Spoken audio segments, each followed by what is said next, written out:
I didn't expect that to happen. Okay, so our service will begin momentarily. Thank you for getting so quiet. That's amazing. For the opening hymn, just a reminder that if you have a red square there, that means we're using the red hymn book. In a moment, I'm going to press a button.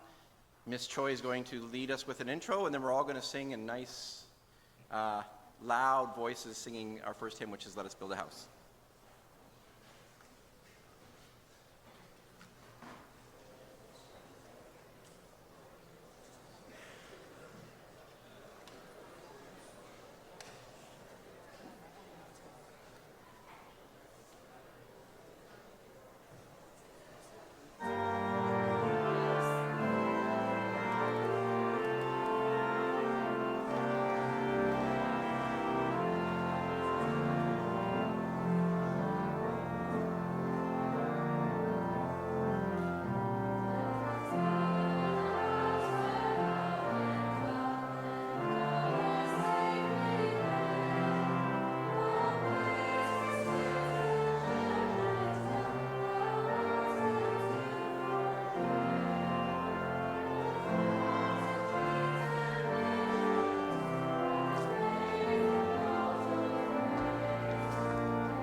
Good morning.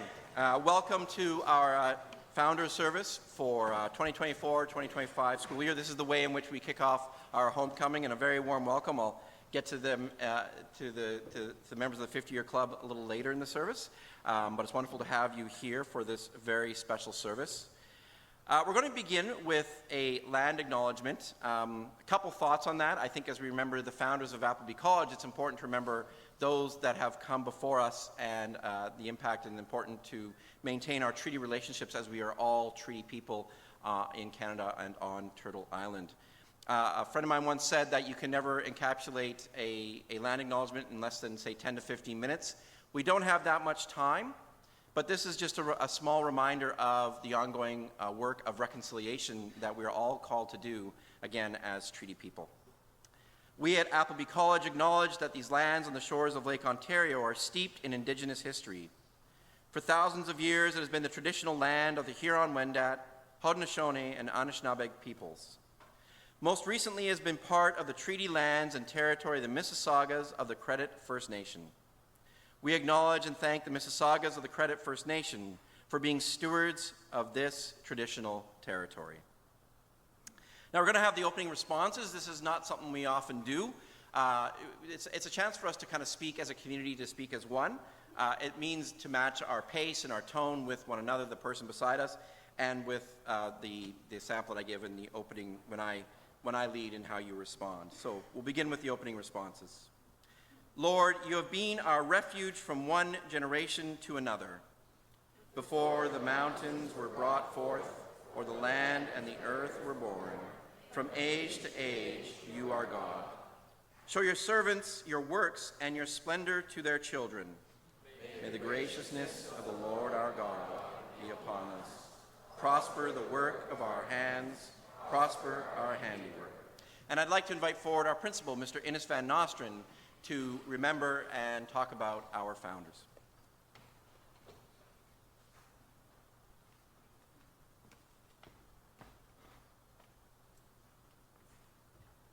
Good morning, everyone, on the start of what is a very special weekend.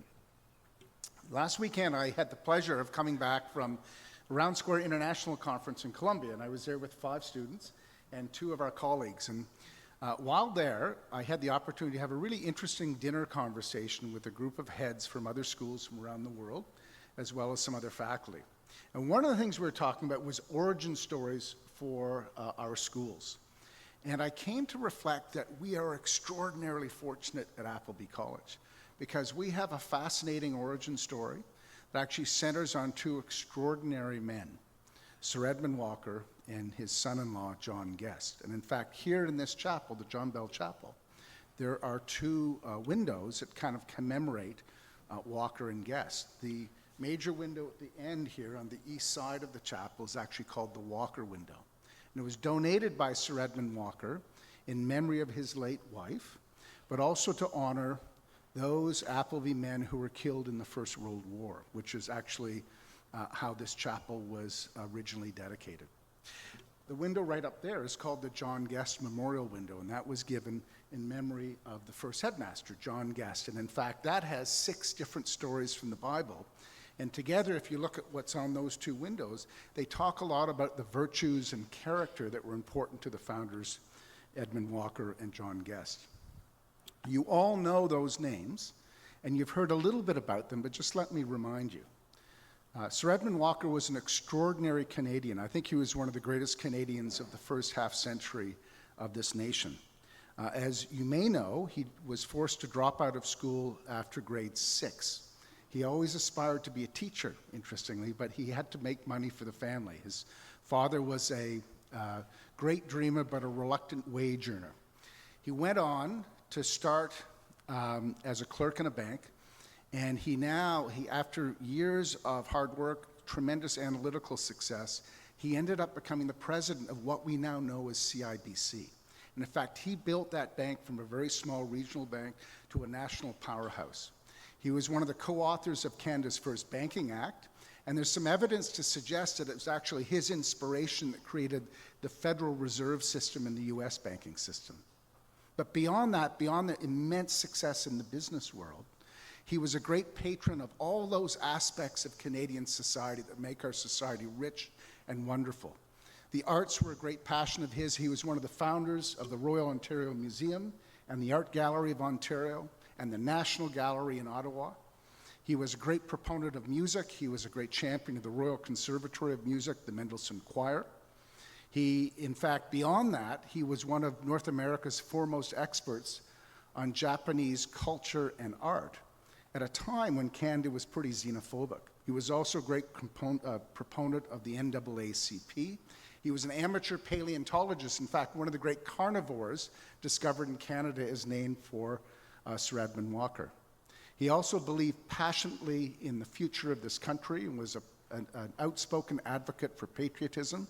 He was very concerned about Arctic sovereignty, and one of the funders of the great Arctic explorer, Sir Ernest Shackleton. And through that, there's an island in the far north, very close to the magnetic North Pole in Canada, which is also named for Sir Edmund Walker. Perhaps his greatest area of interest and passion was education. He chaired the board of the University of Toronto when all the colleges federated to create what we now know as U of T.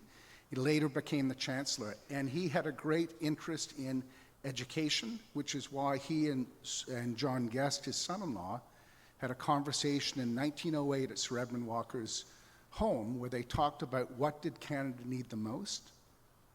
And their idea, their vision was a great high school to develop young people who'd go on and lead this nation. Of course, this vision has broadened beyond just people who would leave Canada to those who actually go out to different communities, to different nations, and to the community of nations. He was an extraordinary man. He had immense vision, he was a bold dreamer, and he had an iron will. His son-in-law, John Guest, was a very, very different personality. He was described as studious and serious, earnest, stoic, extraordinarily hardworking. He worked from sundown to sunset. He believed very much in a disciplined way of living, and he liked to promote that in students. He was our first headmaster, what they called headmaster, for the first 20 years of Appleby College. And in fact, we are here because of his diligence in being able to execute on this bold vision. He is what we would often call in the business world a great chief operating officer. I'm not going to talk about all the things that he did, but I would like to quote one of the original Appleby students that he had as one of his students, Rodney Northey, who, when he talked about John Guest, he said this, and he talked about all the great work he did. He said, for many of the years I was at Appleby, Mr. Guest taught extremely capably. He looked after the business management of the school, which at the time must have required considerable attention, and it certainly did. He single-handedly, every Sunday night, took the place of the choir master, the organist, and the preacher at the service. He was foreman of the concrete gang with his not-so-forced labor released temporarily from classrooms. What that means is he had students doing some of the construction work on what we now know as Colley House. He also ran the furnace and the pump and took an active interest in all the school sports. And with all that, or perhaps because of all that, was able to know each boy. John Guest, despite all his seriousness, was seen as an innovator in many ways, and he believed very much that while knowledge was important, it was far less important than the skills to live a life of success and a life of purpose, and even more important than that was character. So I'd like to reference one other window here, which is the second window here on the north side of the chapel, which is actually a memorial to those Appleby men who were killed in the First World War, and you see their names displayed. But also on there is a stanza from one of the most famous poems in Canadian history, written by Lieutenant Colonel Dr. John McCrae in Flanders Fields, which we'll talk about on Remembrance Day. And that stanza is well known across this country. It reads, "To you from failing hands we throw the torch, be yours to hold high." And it was part of McCrae's contemplation as he was tending and caring and trying to save the lives of hundreds, if not thousands, of men who were dying before him, on what our obligation, our responsibility, our duty were and will be to those men. I think generations of Canadians have found in Flanders Fields inspiring, haunting, and certainly compelling. And I'd like to broaden it for a second, because this weekend, starting with this chapel service, you will be seeing Appleby alumni from many, many generations. We'll see people who graduated last year, and those who graduated 5 years and 10 years and 25 years, all the way up to those who graduated 50 years ago, 60 years ago, 70 years ago, and we have someone from that class, and we even have one alum who's coming back celebrating his 80th reunion of Appleby College. I'll let you do the math. He's not here with us this morning, but he's joining us for lunch. And I want us to think a little bit about how those who've gone before us, and the Rev talked about it, in Flanders Fields talks about it, think about how we can be inspired by those who've gone before. Walker and Guest inspire me as the person who's followed them, and I hope all of you feel that sense of continuum and connection and responsibility to those students who've gone before us. Their experiences were very different than ours, but that idea of character and virtues and our obligation and duty to society, that's what this chapel service is all about. And I hope you feel that same sense of inspiration. So together, I provide a sense of appreciation and thanks to Sir Edmund Walker and John Guest, who founded this remarkable community, this remarkable institution we call Appleby College. Thank you.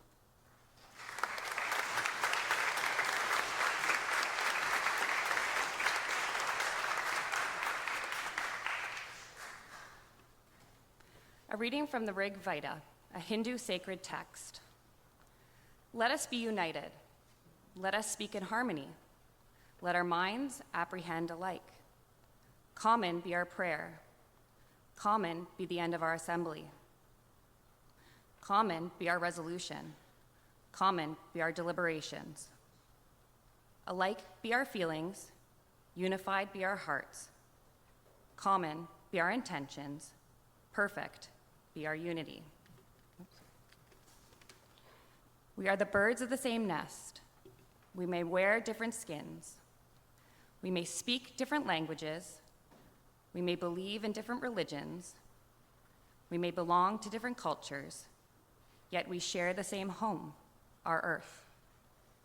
Born on the same planet, covered by the same skies, gazing at the same stars, breathing the same air, we must learn to happily progress together or miserably perish together. For man can live individually, but can survive only collectively.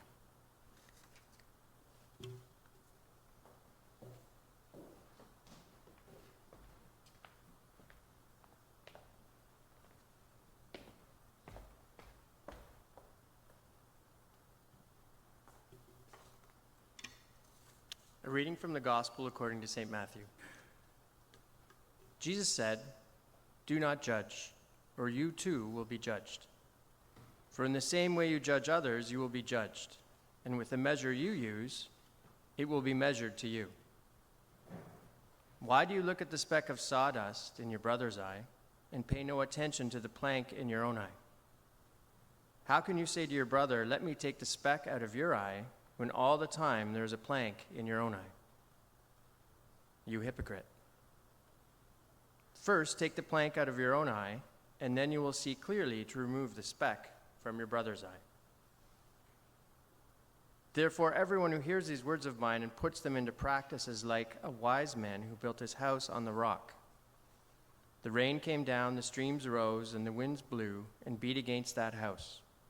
Yet it did not fall, because it's had its foundation on the rock. But everyone who hears these words of mine and does not put them into practice is like a foolish man who built his house on sand. The rain came down, the streams rose, and the wind blew and beat against that house, and it fell with a great crash. When Jesus had finished saying these things, the crowds were amazed at his teaching, because he taught as one who had authority and not as their teachers of law.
It's my great pleasure to introduce our guest speaker for today's service. Mr. Cameron Hurst is a graduate from 1994, also, as you'll hear, president of our Alumni Association, and still holds very close bonds, affection for the school. He was head of Polls House when he was here. From here, he went on to Western University to get an undergrad degree in economics, and has since worked in the investment industry, has taken him to different places all around North America, and currently works as a financial advisor. It's my great pleasure to welcome Mr. Hurst as our guest speaker for this service.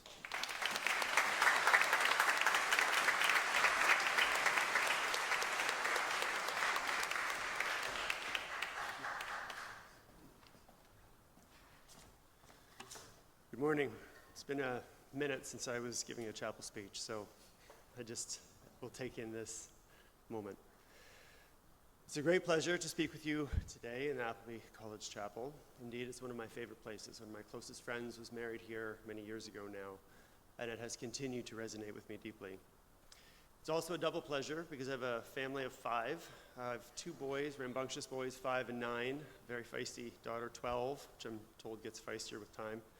A wife of many years, so you can imagine trying to get a word in edgewise in my family is an art form, and I relish a moment when people will actually listen to me again. If you'll grant me a few minutes, I'd like to describe a little bit more about my path from my time here to today, and in so doing explain how this place, this very special place, fits into it all. I graduated from Appleby in 1994. Having boarded in Polls House for 4 years, I can honestly say, with a lot of humility, this place was very much the making of me. In 1989, my choices were getting a little touch and go, growing up in London, Ontario, and my parents thought the better of letting me loose in the local high school. I was offered the chance to come here for a day and a night, spend some time, stay in Polls House, and to see if Appleby was something I might be interested in. I ended up staying in the old Polls House dorm. Now, for those of you who don't know, some will, the dorm was what we call really old school. Imagine, I think Innes passed this on, imagine the tomogamy style of racking beds, just not bunk beds, but it was a single long room, so shaped like this, with 18 beds in pairs running down the middle. It's about 1.5 feet, maybe 2 feet between each bed. Behind the head of each bed was about a 4 by 4 foot space, personal space. The sink, dresser, hanging space. In fact, calling it personal space is probably going a step too far. There was virtually no privacy there whatsoever. I'm wildly confident that had my parents seen where I would be staying and would ultimately end up living for 2 years, they would have turned the car around and never returned.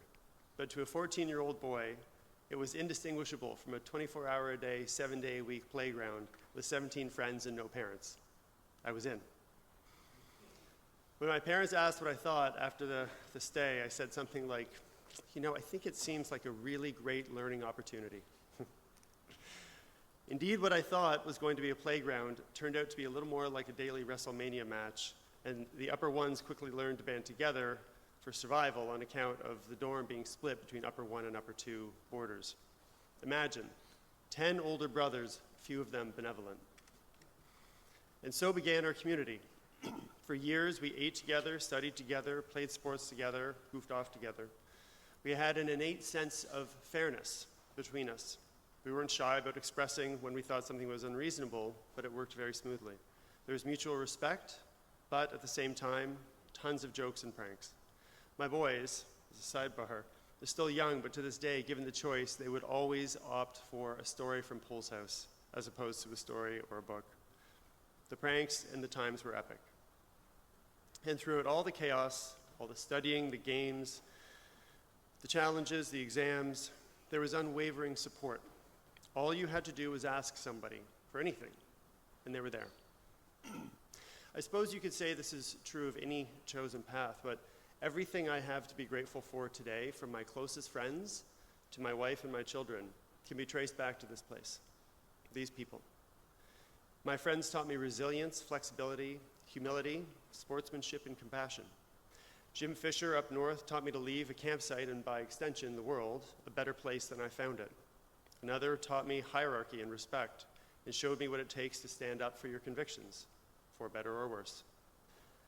The farther down the path of life I get, the more I realize how much of what I hold dear, how much of who I am and what I am most proud of began here.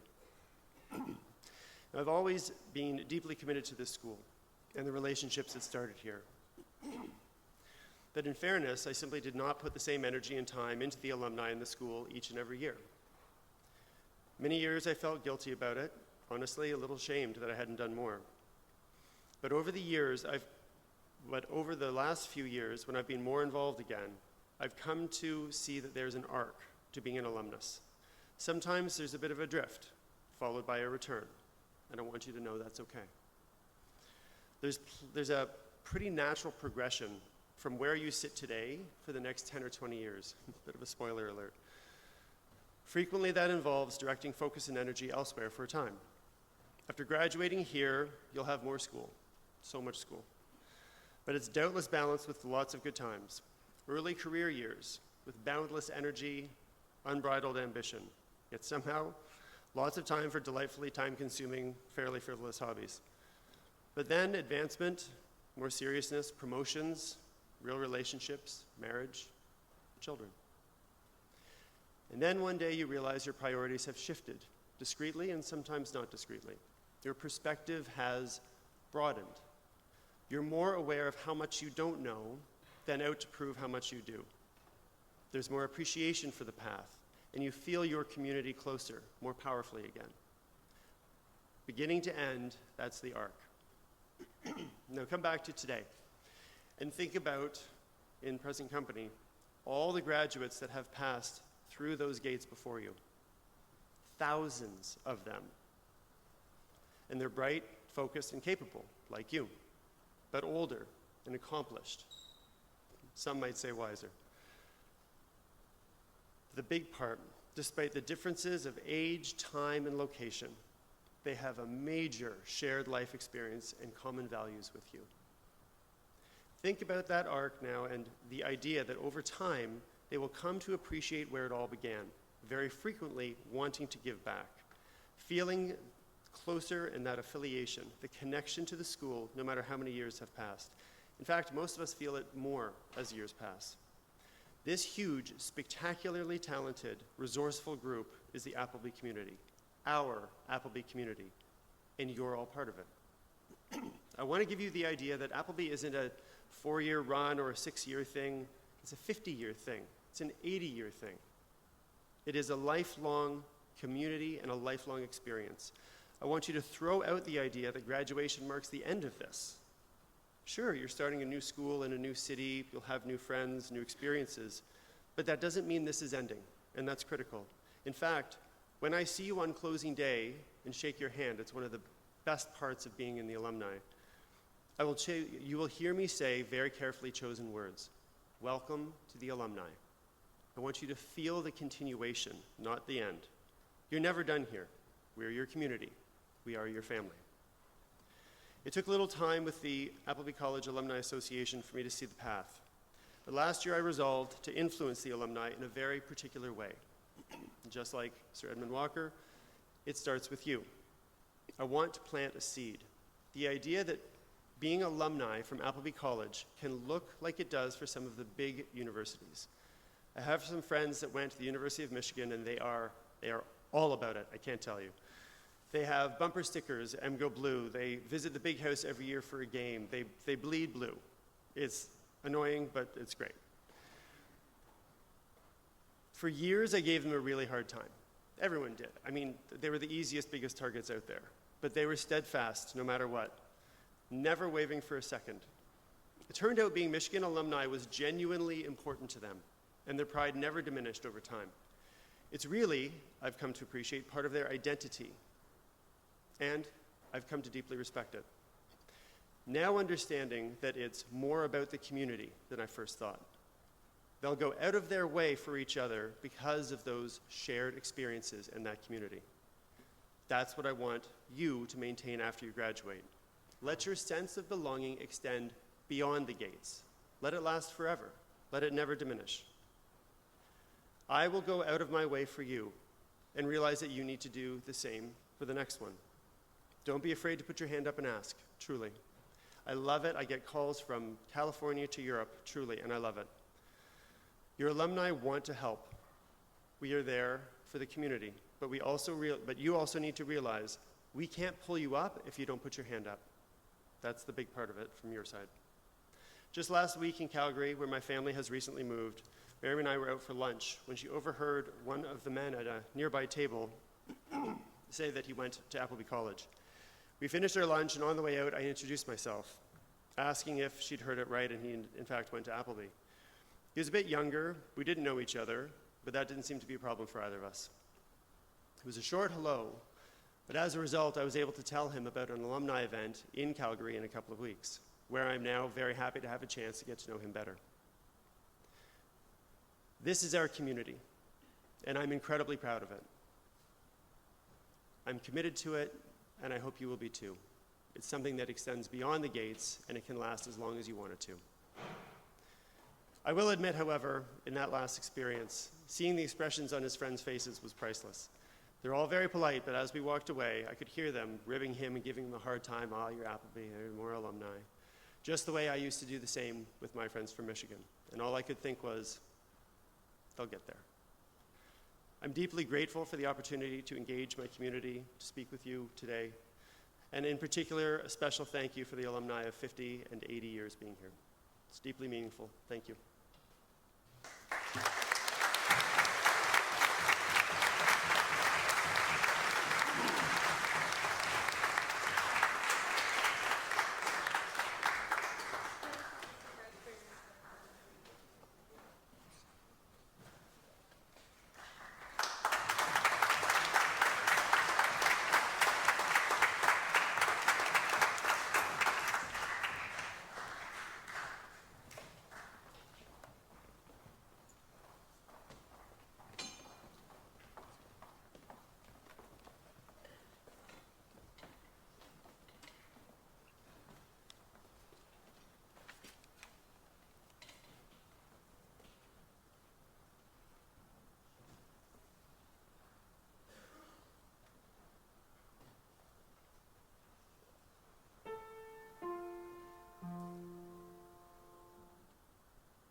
prayer for the Appleby College family. O God of wisdom and learning, may all who have gone out from Appleby College, whether far or near, recognize your presence in their lives. We thank you for all the members of the Appleby College community, both past and present, for teachers and staff who have taught and cared so deeply, for families who have been a support and source of strength, for the bonds of friendship, many of which will last a lifetime. Grateful for their love and labor, may we all use the gifts received in this place to embody Appleby's 4 core values of respect, responsibility, integrity, and compassion. Amen.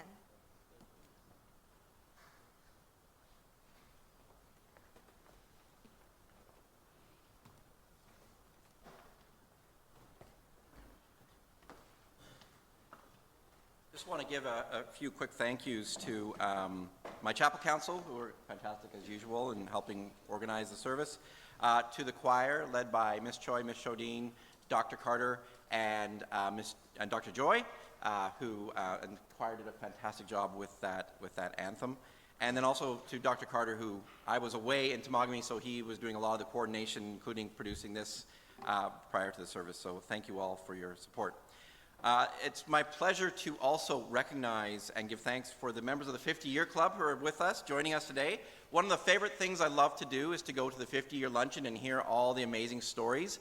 And it's always interesting to see how much Appleby, in one sense, has changed quite dramatically, but the things that underpin what Appleby is truly about, they never change. And I think really that's what this service is about. So would you just join me in giving a warm Appleby welcome to all the members of the 50-year club.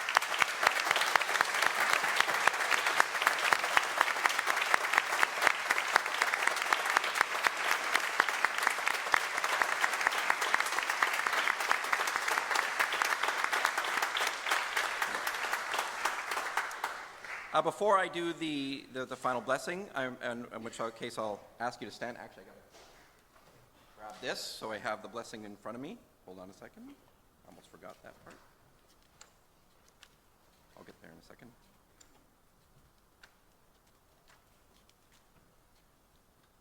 There we go. So when we sing the final hymn, it's very short. So we're going to sing it through 3 times, and then on the 3rd time, that's when the chapel council will go out, the choir will go out, followed by members of the chapel party that are up front over there. And we will at that point also be allowing the 50-year club to be dismissed so they can get to their lunch. And then please, once the 50-year club is left, everybody's left, you'll be seated, faculty will dismiss. Please listen to Selena. Please do not leave until she dismisses you. Would you please stand for the blessing? May the peace of God be your peace.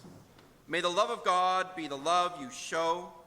May the joy of God be the joy you know. And may the world that God would see be found in you. And we'll sing our final hymn, number 662, Trees of the Field.